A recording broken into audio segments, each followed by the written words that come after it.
Quand Elisa est descendue de ce train, elle pensait qu'elle allait rencontrer son futur mari. Mais ce qu'elle découvrit ce jour-là dépassait tout ce qu'elle aurait pu imaginer. Ce que personne n'aurait cru, c'est que cette femme allait bouleverser la vie de cet enfant et celle d'un homme qui ne croyait plus en l'amour. Bienvenue dans Contes d'époque. Abonne-toi et dis-moi, la vie t'a-t-elle déjà conduit dans un endroit inattendu qui s'est finalement révélé être ton véritable chez-toi? Le sifflement du train fendait l'air sec de la petite gare de Saint-Laurent-les-Bois.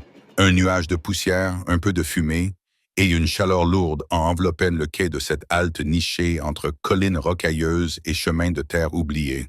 Elisa tenait fermement les poignées de ses deux valises, son cœur battant à tout rompre, prêt à jaillir hors de sa poitrine. Durant tout le voyage, elle avait relu cette lettre encore et encore. Elle lui promettait un foyer simple, un homme honnête au cœur bon et aux mains calleuses, un toit pour s'abriter, des repas chauds, un petit jardin et un peu de paix. C'était peut-être sa dernière chance, une promesse de recommencement.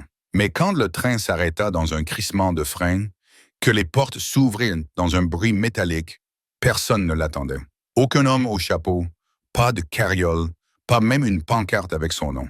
Seuls eux étaient là, 7 enfants, en file, frêles, certains pieds nus, d'autres chaussés de sabots usés par des années de misère, des visages tachés de terre, des cheveux ébouriffés par le vent, et surtout, ces regards immenses, emplis d'une émotion qu'Elisa n'avait jamais rencontrée. Ce n'était ni de la peur, ni de la tristesse. C'était de l'abandon. Le plus grand, un garçon d'une 12aine d'années, tenait un bébé serré dans une vieille couverture. Il fit un pas en avant, prit une grande inspiration, la regarda droit dans les yeux et demanda « Vous êtes Elisa Morel ?» « Oui », répondit-elle d'une voix tremblante, plus faible encore que ses mains. Le garçon baissa les yeux, serra les lèvres et lâcha d'un ton dur. « Papa est mort. » Le silence s'abattit comme un coup de tonnerre. Elisa chancela. « Quoi? Qu'as-tu dit? Il est mort il y a 3 jours, une morsure de vipère. C'est nous qui l'avons enterré. » Il disait cela sans émotion, comme s'il avait déjà répété cette phrase 100 fois dans sa tête. Elisa porta une main à sa poitrine. Ce n'était pas possible. Pas après ce voyage, cette lettre, cette promesse. Il m'avait écrit « Nous devions nous marier », mais sa voix se brisa. Le garçon hocha lentement la tête. Il le savait.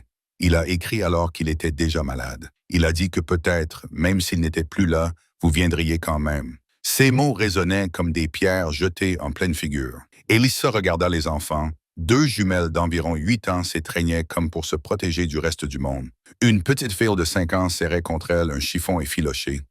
Un garçon aux cheveux roux, au visage constellé de taches de rousseur, tenait la tête haute malgré les larmes contenues.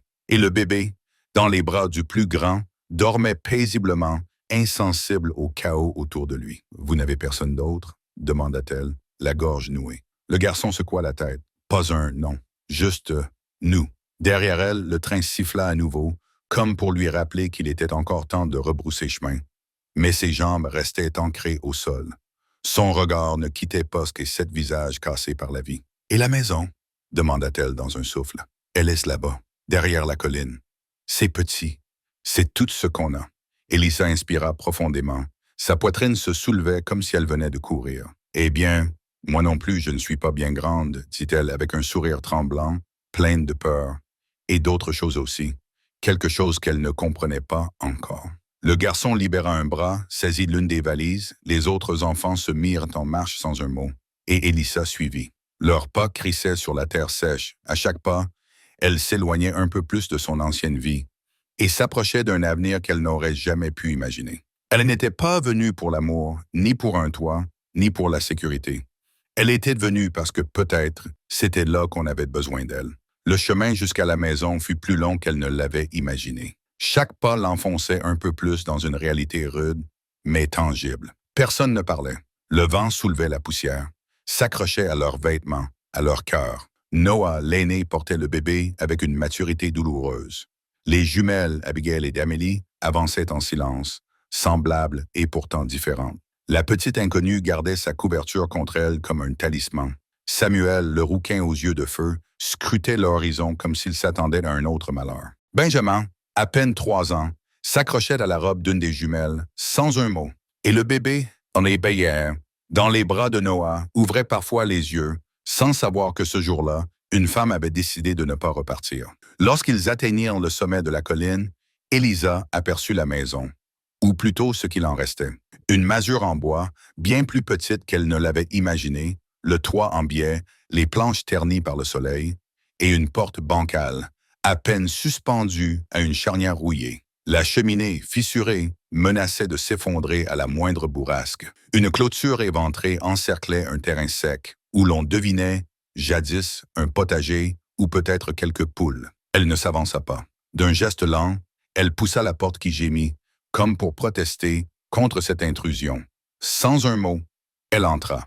Les enfants la suivirent un à un, dans un silence religieux, comme s'ils répétaient un geste familier.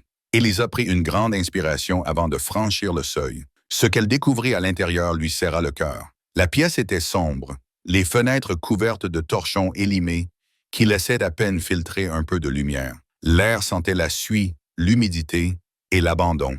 Au centre, une table bancale entourée de bancs dépareillés. 7 assiettes vides y étaient nosées, parfaitement alignées, comme si quelqu'un les avait préparées dans l'attente d'un miracle. Près de la cheminée, un coffre en bois servait de berceau.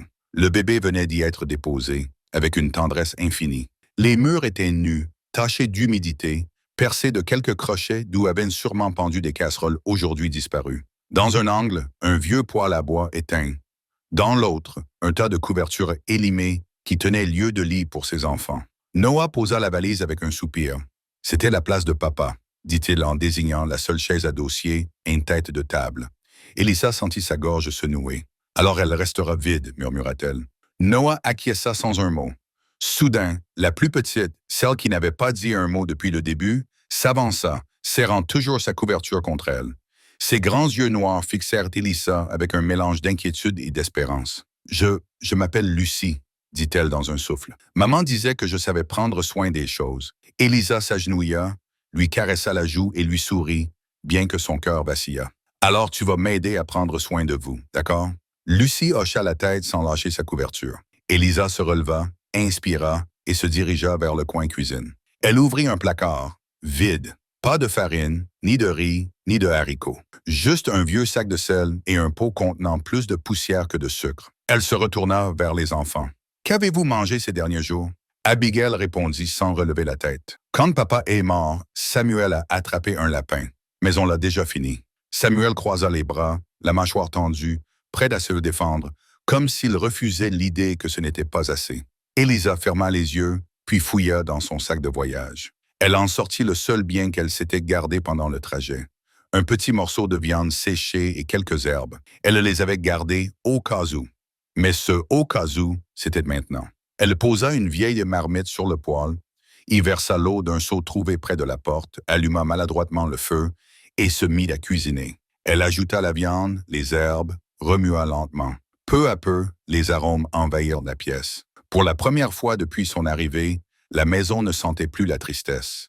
Elle sentait le foyer. Les enfants s'assirent autour de la table, dans un silence profond. Elisa, debout, berçait doucement le bébé. Abigail et Amélie se tenaient toujours la main. Samuel fixait la marmite comme si elle contenait sa survie. Lucie caressait le bord de sa couverture. Le petit Benjamin, 3 ans à peine, grimpa sur le banc et la regarda comme si elle était la seule lumière au milieu de l'hiver. Quand elle servit les premières cuillères, elle ne dit qu'une chose. « Mangez doucement. Laissez votre estomac se souvenir. » Ils obéirent sans un mot, sans lever les yeux. Elisa ne mangea pas. Elle resta debout près de la porte, les observant. Son ventre grondait, mais elle l'ignora. Cette nourriture n'était pas pour elle. Elle était pour eux. Pour qu'ils sachent, ne serait-ce qu'un instant, qu'une personne avait décidé de rester. Et alors qu'elle les regardait, quelque chose changea en elle. Un sentiment sans nom, qui ressemblait peut-être à de l'amour. La fin de l'après-midi s'étira lentement, peignant le ciel d'un orange chaud, mêlé de lavande et de rose. Par la petite fenêtre, Elisa regardait le soleil se coucher derrière les collines. Le vent s'était levé, glacial, s'infiltrant par chaque interstice de la maison. Mais à l'intérieur, l'atmosphère avait changé. Là où régnait silence et peur, flottaient désormais les cliquetis des cuillères, quelques murmures, et même un soupir de contentement. Ce n'était pas un festin, non, mais après des jours sans rien, ce modeste bouillon avait le goût d'un miracle. Lorsqu'ils eurent terminé, Noah se leva, prit les marmites et sortit vers le puits sans qu'on le lui demande. Samuel le suivit avec les assiettes. Ce n'était pas un ordre, c'était une évidence. Élisa resta à l'intérieur avec les jumelles, Lucie, Benjamin et le bébé, qui dormaient paisiblement dans son coffre de bois près du feu. Elle observa les filles plier les couvertures pour la nuit. Leurs gestes maladroits en disaient long sur leur courage. C'était profondément injuste. Des enfants ne devraient pas porter autant. « Où dormait votre père ?» demanda-t-elle. Abigail désigna un coin, près de la fenêtre, où reposait un matelas mince recouvert d'une vieille couverture. « Là, murmura-t-elle. Puis elle montra l'autre bout de la pièce. « Et nous, ici ?» La voix fluette de Lucie coupa le silence. Parfois, quand il fait très froid, on dort tous serrés ensemble. Élisa sentit son cœur se fendre. Elle se pencha, passa la main dans les cheveux emmêlés de Lucie et inspira profondément. Il ne fallait pas pleurer. Pas maintenant, pas devant eux. Lorsque Noah et Samuel revinrent, le soleil avait disparu derrière les collines, engloutissant le jour. La nuit s'installait, plus pesante encore, avec ce silence particulier des campagnes oubliées. Dehors, les grillons chantaient, les arbres grinçaient sous le vent, et la toiture semblait craquer comme si elle allait s'effondrer sous le poids du passé. Noah ne referma pas la porte avec le vieux loquet de bois. Il regarda Élisa, le visage sérieux, celui d'un enfant qui a compris trop tôt que la vie n'offre rien gratuitement. « Tu devrais rester ici cette nuit. Demain, si tu veux, tu pourras partir. » Élisa soutint son regard. Cette phrase, prononcée avec une neutralité feinte, n'était autre qu'un appel au secours déguisé en résignation. « Je ne partirai pas, » répondit-elle. « Pas ce soir.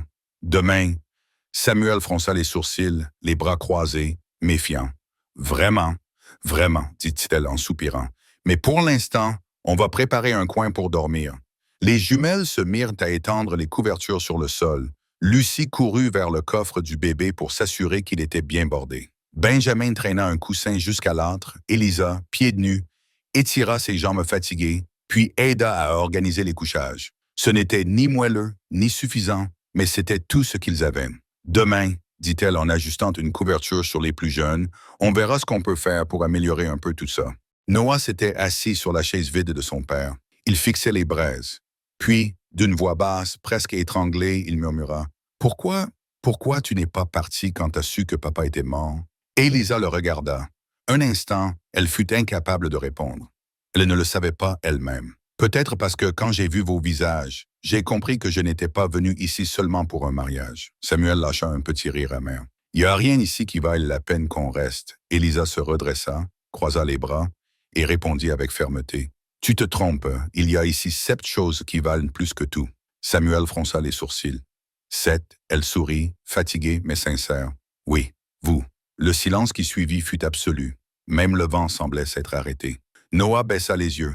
Les jumelles se rapprochèrent, se blottissant l'une contre l'autre. Lucie se recroquevilla près du bébé, lui caressant doucement la tête. Benjamin, les yeux à demi fermés, s'allongea sur une couverture. « Bonne nuit » murmura Élisa en soufflant la lampe à Will. Personne ne répondit. Il n'y eut que le son feutré de 7 respirations, paisible, dans une nuit qui, pour la première fois, n'avait plus le goût de la peur. Le premier rayon de soleil s'infiltra par une fente de la fenêtre, traçant une bande dorée sur le sol poussiéreux.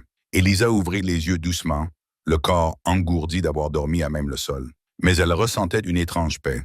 L'espace d'un instant, elle ne sut plus où elle était. Puis elle vit les couvertures, les petits corps encore endormis autour d'elle, et tout lui revint.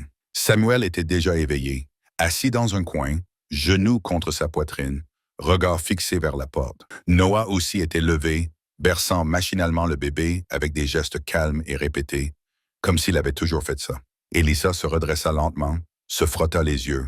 Une légère fumée s'échappait des braises encore tièdes dans la cheminée. « Vous vous levez toujours si tôt ?» demanda-t-elle pour briser le silence. « Non » répondit Samuel sans détourner le regard. « Mais si on ne le fait pas, il n'y a pas de petit déjeuner. » Sa voix n'exprimait ni plainte ni colère. C'était un simple constat. Il se leva, ouvrit la porte. L'air froid du matin entra d'un coup, emportant un peu de l'odeur rance de l'intérieur. « Si on ne chasse rien ou qu'on trouve rien aujourd'hui, on ne mangera pas », ajouta-t-il en haussant les épaules. Élisa se leva à son tour, secoua sa jupe pleine de poussière, inspira profondément. « Alors, allons voir ce qu'on peut faire, dit-elle, plus pour elle-même que pour eux. » Elle sortit derrière Samuel et Noah. Dehors, le paysage paraissait encore plus aride que la veille. Le sol craquelé, la clôture penchée, le vieux poulailler vide réduit à une carcasse de bois vermoulu. Au loin, ce qui avait dû être un potager n'était plus qu'une terre desséchée, percée de quelques tiges brunes et courbées. Elisa porta une main à son front, chassant un instant le découragement qui menaçait. Mais une force sourde grandissait en elle, une force qu'elle ne soupçonnait pas. « Vous avez déjà planté quelque chose ici ?» demanda-t-elle à Noah. Il l'acquiesça. « Papa, avant que maman meure, faisait pousser du maïs, et aussi des carottes, des pommes de terre, mais sans eau. » Il haussa les épaules. Tout a séché. Samuel, le regard noir, frappa une pierre du pied. Il pleut plus comme avant. Elisa observa les alentours, les bras croisés. Et les poules? Qu'est-ce qu'il est arrivé aux poules? Il baissa les yeux. On les a vendues quand maman est tombée malade. C'était tout ce qu'il nous restait. Sa voix se bloqua un instant. C'était ça, ou mourir de faim. Le silence s'abattit à nouveau, lourd comme la poussière dans l'air. Seul le vent osait encore bouger, agitant le bois grinçant du vieux poulailler. Elisa jeta un coup d'œil vers la maison. Par la fenêtre, elle aperçut les jumelles, attentives et silencieuses. Lucie serrait sa couverture contre elle, et Benjamin tentait de grimper pour mieux voir. Elle inspira profondément. « On ne peut pas continuer comme ça. » Noah fronça les sourcils. « Et qu'est-ce qu'on est censé faire? » Elisa planta son regard dans le sien, avec une résolution qui la surprit elle-même. « On va reconstruire tout ça. » Samuel éclata d'un rire sans joie. « Avec quoi? » s'exclama-t-il en écartant les bras. « On n'a ni argent, ni nourriture, rien du tout. On a nos mains, » répondit Elisa calmement. Elle serra les lèvres. « Ce ne sera pas facile. Ici, on n'aide pas. On ne donne rien. Jamais. »« Alors on le fera seul, dit-elle. » Samuel secoua la tête, exaspéré, mais il ne protesta pas. Il savait, comme les autres, qu'il n'avait rien d'autre que ça. « Essayez. Aujourd'hui, ajouta Elisa, après une inspiration, on va nettoyer le terrain, enlever les ronces, réparer la clôture, peut-être même reconstruire un poulailler. » Elle se tourna vers Noah. « Tu me montreras le puits, les outils qu'il reste s'il y en a encore. » Il hésita, puis hocha la tête. « D'accord. » Quand ils rentrèrent, les filles rangèrent déjà les couvertures. Elisa prit les choses en main. « Abigail, Amelia, on va sortir tout ce qui ne sert à rien. Lucie, tu nettoies la table et tu balais. Benjamin, toi tu restes près du bébé, d'accord? » Benjamin hocha la tête avec gravité, comme si cette mission lui conférait un rôle de grand. Aucun enfant ne discuta. Ce n'était pas encore de la confiance, mais dans la voix d'Elisa, il y avait une autorité douce qu'ils n'avaient jamais connue. Et au fil des heures, quelque chose changea. Ils arrachèrent les mauvaises herbes, redressèrent quelques planches de la clôture avec du bois mort, dénichèrent une pelle rouillée mais encore solide. Le puits n'était pas vide. L'eau était trouble, mais utilisable. Même Samuel, qui résistait au début, finit sur le toit, remettant quelques tuiles de guingois. Ce n'était pas encore bien, mais c'était mieux. Et quand le soleil recommença à décliner, la cabane semblait un peu moins abandonnée. Un peu de pain, un reste de riz, quelques carottes difformes, un vieux pot de miel. Pour d'autres, c'eût été insignifiant. Pour eux, c'était un trésor. Alors qu'Elisa allait partir à la tombée du jour, une vieille femme du hameau voisin l'arrêta.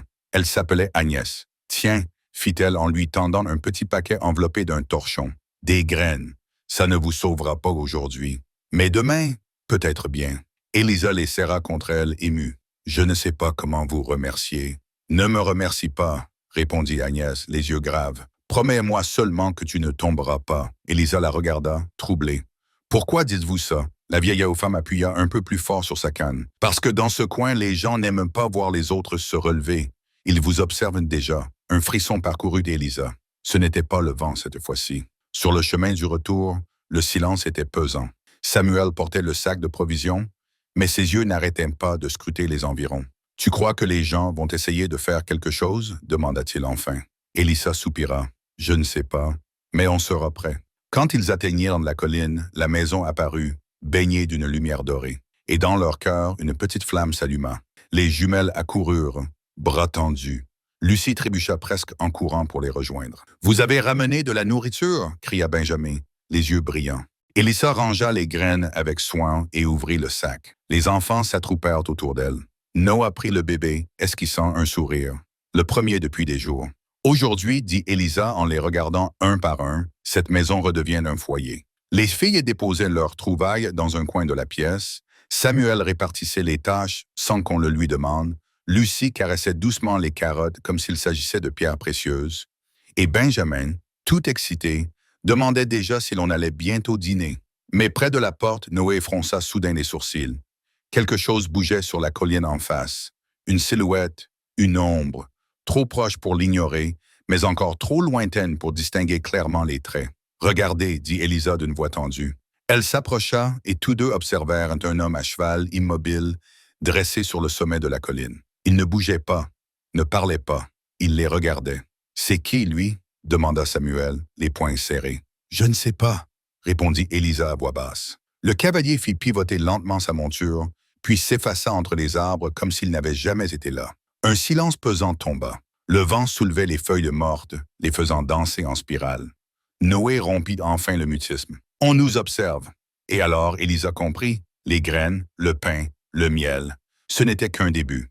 Ce qui venait maintenant, ce n'était plus seulement la fin, mais quelque chose de bien plus sournois, plus humain, plus dangereux. La nuit tomba plus vite qu'à l'ordinaire. Un vent dur et glacial descendait des collines, sifflant dans les interstices de la vieille bâtisse, faisant gémir les poutres fatiguées. Élisa ne parvenait pas à chasser l'image de ce cavalier de son esprit. Avec Noé et Samuel, ils passèrent une bonne partie de la soirée à inspecter chaque recoin de la maison. Ils clouèrent une planche contre la porte, empilèrent des caisses devant les fenêtres, consolidèrent les serrures avec de vieux morceaux de bois tordus. Ce n'était pas grand-chose, mais cela suffisait à créer l'illusion d'un abri sûr. À l'intérieur, l'atmosphère avait changé. Les jumelles ne jouèrent plus, Lucie gardait sa couverture comme un bouclier, et Benjamin répétait en boucle « Ils vont venir, ils vont nous prendre ». Élisa s'agenouilla pour l'étreindre, posant son front contre le sien. « Non, Benjamin, personne ne viendra te prendre, je te le promets. » Mais, au fond, même elle n'en était pas certaine. Un peu après minuit, un bruit sec rompit le silence. Pam! Le bois de la clôture céda sous un premier choc, puis un second, un troisième. Élisa se retint d'aller jeter un œil par la fenêtre. « Ils sont deux, » murmura Noé. « Ils essaient de faire céder la barrière. » Samuel grinça des dents, le visage figé par la colère. « Je savais que ça finirait par arriver, » souffla-t-il, en cherchant le plus gros bâton qu'il put trouver. Le cœur d'Élisa battait à tout rompre. Elle leva les bras, ordonna d'un geste aux enfants de ne faire aucun bruit. Et dehors, une voix blanche, tranchante, s'éleva. « On sait que t'es là, la femme. T'as rien à faire ici. Ce n'est pas chez toi. Tu ferais mieux de retourner là d'où tu viens. » Puis une autre voix, plus dure encore. « Cette terre, elle nous était promise, et personne ne veut d'un poids mort comme toi et ta marmaille. » Élisa ravala sa salive. Noé, serrant le bébé contre lui, était aussi pâle que le mur derrière lui. Samuel tremblait, mais ce n'était pas de peur, c'était de rage. « Qu'est-ce qu'on fait ?» souffla Noé. Élisa ferma les yeux une seconde. Puis elle redressa la tête, marcha vers la porte et l'ouvrit. Les deux hommes sursautèrent. Hauts, sahalen, usés par la route et la rudesse de la terre, ils la dévisagèrent avec surprise.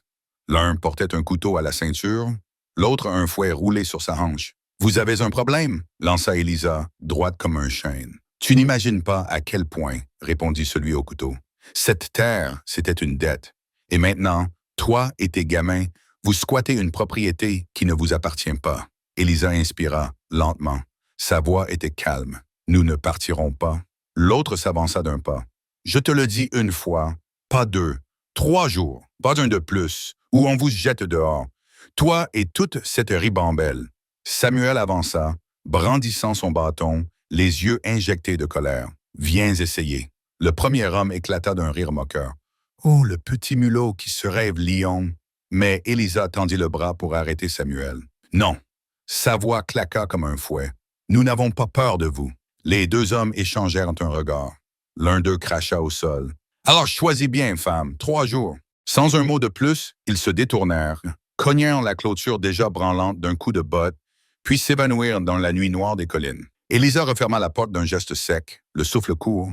Ce n'était pas la peur qui la faisait trembler, mais l'indécision. Samuel laissa tomber son bâton au sol, un cri de rage lui échappant. « Salauds! Ils veulent nous voler jusqu'à notre souffle! » Comme elle l'avait déjà fait, Élisa s'agenouilla, le prit par les épaules, planta son regard dans le sien. « Écoute-moi bien, Samuel. » Sa voix vibrait, solide comme le roc. « Ce n'est pas à eux de décider si nous restons ou si nous partons. Ce choix-là, c'est à nous de le faire. Samuel, haletant, les larmes aux yeux, finit par hocher la tête. « Et s'ils reviennent » demanda-t-il d'un ton cassé. Elisa serra les dents. « Alors cette fois, nous ne reculerons plus. Nous tiendrons bon, jusqu'au bout. » Le silence qui suivit était chargé mais différent.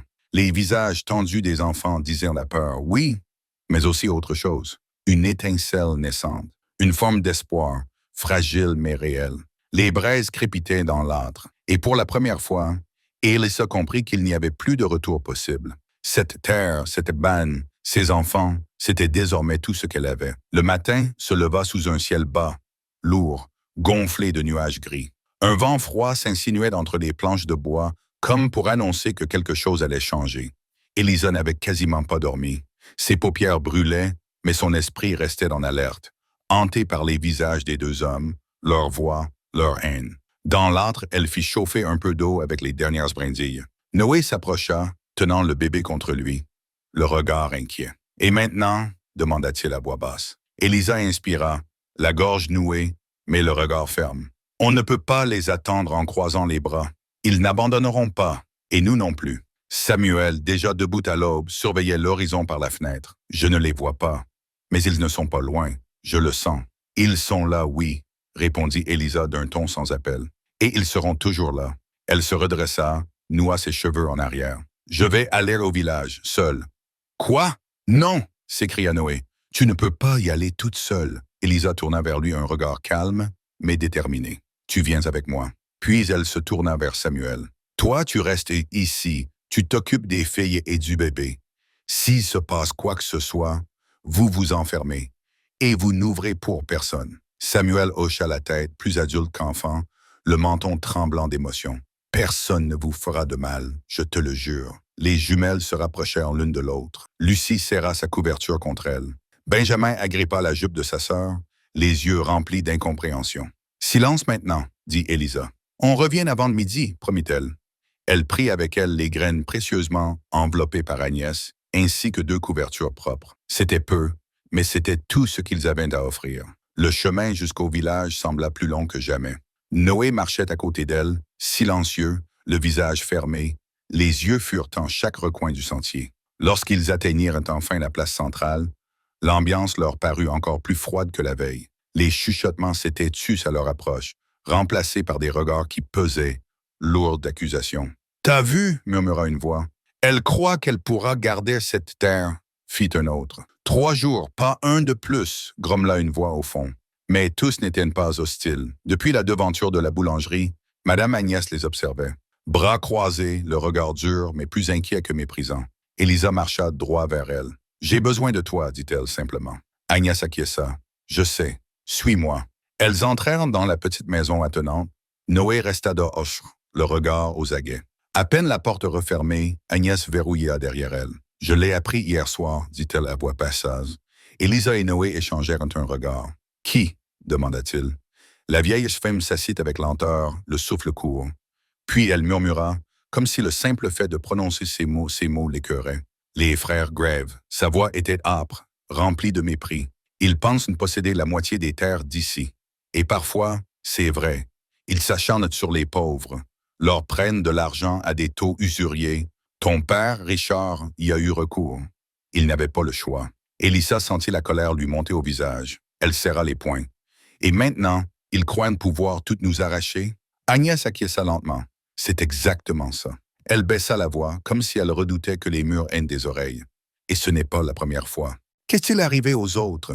demanda Elisa, la gorge serrée. Agnès baissa les yeux, un voile de tristesse dans le regard. Certains sont partis, d'autres ont disparu. Un frisson traversa Elisa. Partir n'était plus une option. Agnès l'observa en silence, jaugeant sa détermination. Puis elle déclara avec prudence, « Il y a quelqu'un qui pourrait t'aider. Il ne vit pas ici, mais il vient souvent à la forge du village. Il s'appelle Warren. »« Qui est-ce » intervint Noah, la voix pleine de méfiance. « Le frère de ton père, » répondit Agnès sans détour. Le silence tomba d'un coup. Un silence épais, presque sacré. Elisa chancela légèrement. « Il ne nous a jamais parlé de lui. Jamais. Ils ne se sont plus adressé la parole depuis des années. Une vieille querelle, va savoir pourquoi. Mais Warren n'est pas comme les autres. Il est à part. » Elisa releva les yeux. « Où puis-je le trouver? » Il passe toujours à la forge, à la tombée du jour. Un souffle de détermination passa dans le regard d'Elissa. Alors allons-y. Agnès se leva avec effort, fouilla un placard et en sortit un vieux sac. Elle y glissa un peu de farine, quelques haricots secs et un pot de saindoux. Prenez ça. Ce n'est pas grand-chose, mais c'est utile. Elle le tendit à Noah, puis ajouta à voix basse. Ne passez pas par la route, prenez le sentier à travers bois. C'est plus long, mais personne ne vous y verra. Elisa la serra dans ses bras. Merci, de tout cœur. Agnès se raidit légèrement, puis lui répondit. Grave, garde tes remerciements pour plus tard. Si ce jour vient. Ils marchèrent longtemps.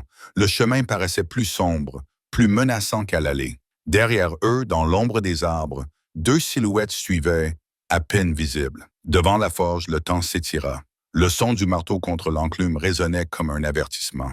Noah arpentait les dalles nerveusement. « Et s'il ne venait pas ?» demanda-t-il d'une voix blanche. « Il viendra » répondit Elisa, même si elle-même n'en était plus sûre. Enfin, une silhouette apparut au loin. Un cavalier avançait lentement dans la lumière déclinante. Droit comme un chêne, vêtu d'un manteau de cuir râpé, les bottes poussiéreuses, le chapeau enfoncé sur un regard dur, taillé dans la vie. Le forgeron leva les yeux, le reconnut et hocha la tête en signe de respect. « Le voilà », murmura-t-il. Noah sentit ses mains trembler. « C'est lui ?» Le cavalier descendit d'un geste assuré, attacha son cheval, puis fixa Noah, les sourcils froncés.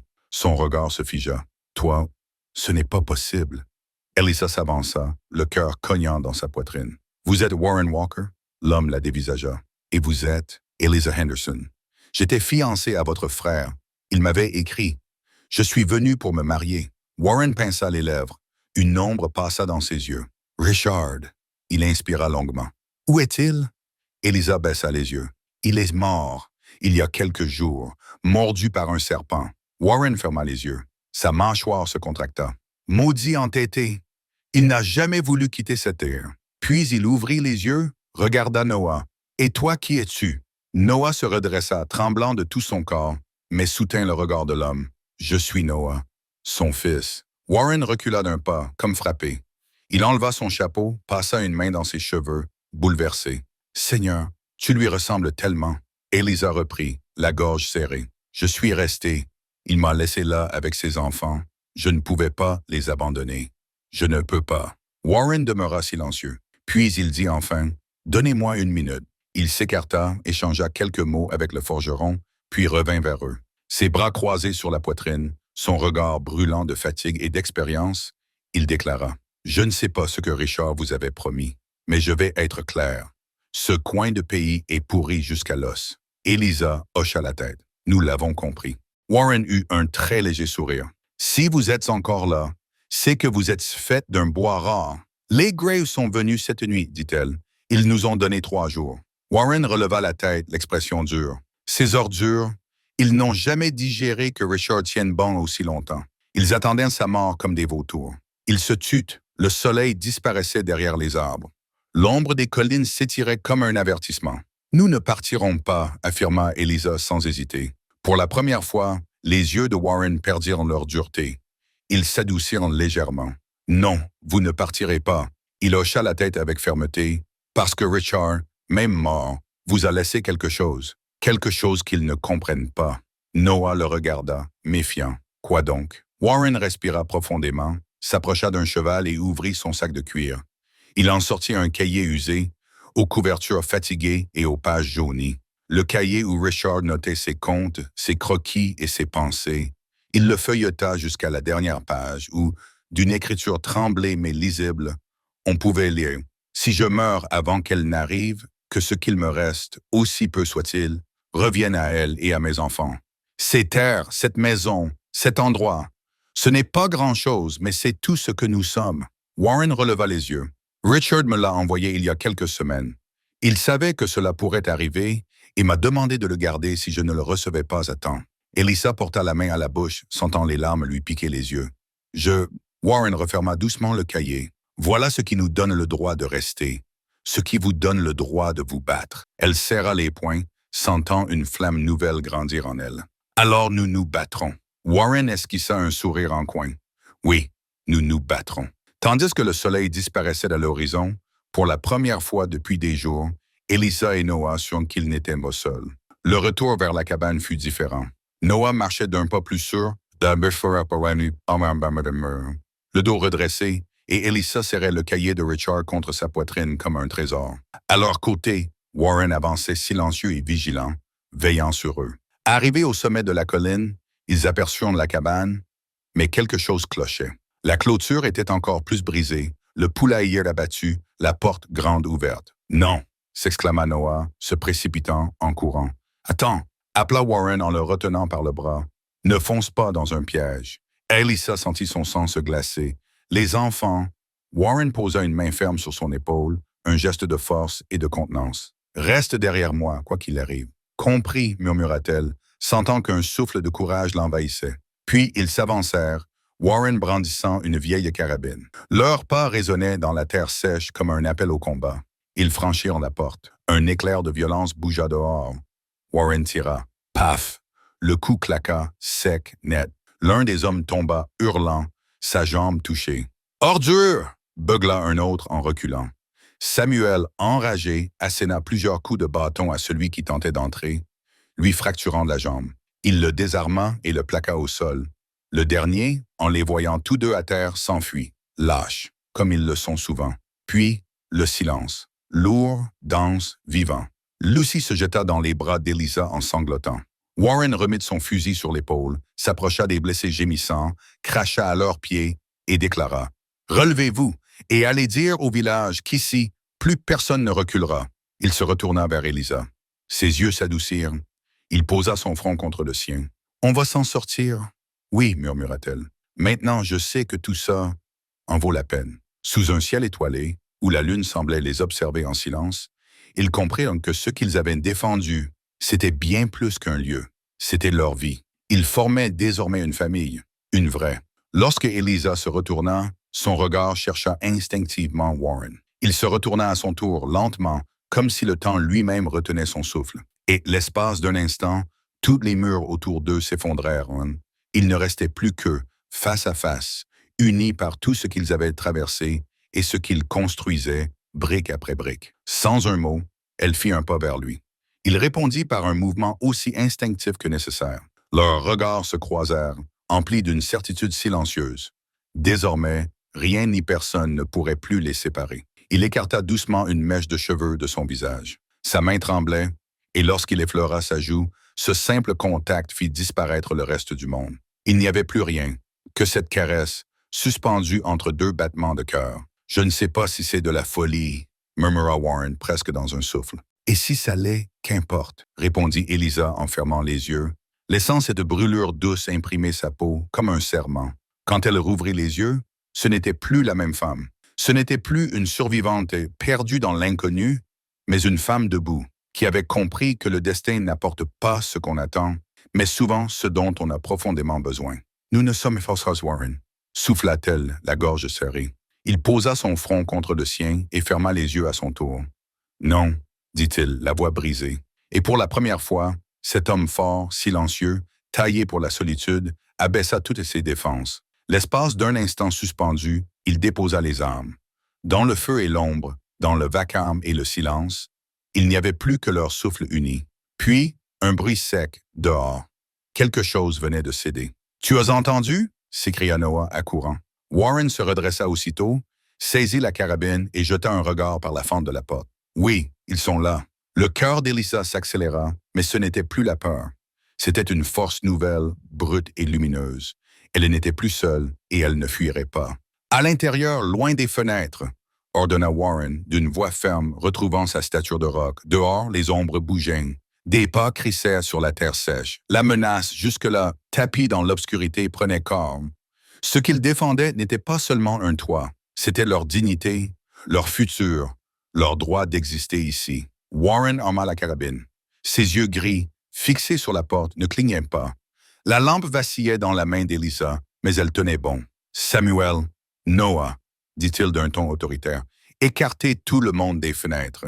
Si vous entendez quelqu'un entrer, emmenez les petits dans la chambre et n'en sortez pour rien au monde. » Il posa une main sur le dos d'Elisa. Un geste de confiance, de promesse. Une voix résonna de l'autre côté. « On sait que vous êtes là. Sortez tout de suite et il ne vous arrivera rien. Samuel murmura entre ses dents. Mensonge. Warren ne bougea pas. Toujours des mensonges. Bam, bam, bam, la porte trembla. Elle tenait encore. Dernier avertissement, femme. Cette terre n'est plus à toi. Warren jeta un œil par la fente. Il revint vers Elisa. 3 hommes, les mêmes. Mais cette fois, ils sont armés. Elisa sentit sa gorge se nouer. Et maintenant? Warren la regarda, et au milieu de ce chaos, il lui prit le visage entre les mains et l'embrassa. Ce n'était pas un baiser d'adieu, c'était un cri, une confession silencieuse de tout ce qu'il s'était tu. Un baiser chargé de poudre, de terre, de fatigue, d'amour. Quand leurs lèvres se séparèrent, leurs regards brillaient. « Si on ne s'en sort pas, murmura-t-il, sache que depuis ton arrivée, tout a changé pour moi. Et toi, répondit-elle, tu m'as appris à me battre. Bam! Encore un coup. Warren braqua la carabine. Partez, cette terre est l'autre. Touchez-y, et vous tomberez. Des rires rauques. Tu crois qu'une vieille pétoire va nous faire peur? Bam! La porte céda un peu plus. Samuel, armé d'un bâton, se plaça devant l'ouverture. Les jumelles couvraient Lucy et Benjamin, unis dans la peur, mais ensemble. « Elisa, dit Warren, ils ne peuvent pas nous prendre ça au papa. Jamais, répondit-elle. La porte céda. Une ombre bondit. Paf! Le tir claqua. Un cri. L'un des agresseurs s'effondra. Salaud! Hurla le deuxième. Samuel surgit, frappa, brisa, désarma. Le troisième s'enfuit, puis le silence. Lucy sanglotait, blottie dans les bras d'Elisa. Warren replaça la carabine, cracha à terre, puis d'un ton glacial. Levez-vous et dites à tous. Ici, plus personne ne pliera. Son regard croisa celui d'Elisa. Il se fit plus tendre. Il s'approcha, posa son front contre le sien. On est vivant. Elle sourit à travers les larmes. Et pour la première fois, je sais pourquoi. Au-dessus d'eux, les étoiles naissaient lentement. Ce qu'ils avaient défendu, c'était bien plus qu'un lieu. C'était leur vie. Ils formaient désormais une famille, une vraie. Et cette terre, ce foyer, c'était désormais leur victoire.